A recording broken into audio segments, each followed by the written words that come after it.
Hi guys, welcome dito sa ating YouTube channel, Chef G The Basic. So guys, naka-duty tayo now dito sa kung saan ako nagtatrabaho to sa Thesis Grills and Roasters in front of SM Tarlac City. So guys, sa mga mahilig kumain or mahilig mag-food crave, so visit lang po kayo dito guys, dito sa aming resto, Thesis Grills and Roasters. So heto na nga guys, meron kaming naka-reserve ngayon. For reservation siya. So ito, yung isang snacks nila ginawa ko na ito yung Thesis toasted garlic bread. So yan guys, nag-add lang ako diyan ng butter, garlic and parsley.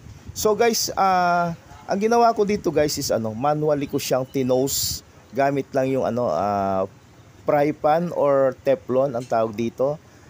And then guys, after kung ma-toast yung bread, ito in-slice ko na siya into triangle. So guys, thanks for watching. Don't forget to subscribe, like, and share sa ating YouTube channel, Chef G The Basic. Salamat!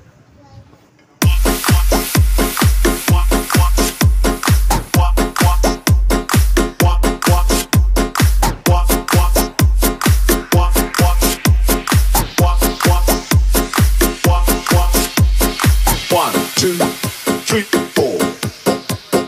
1, 2, 3, 4.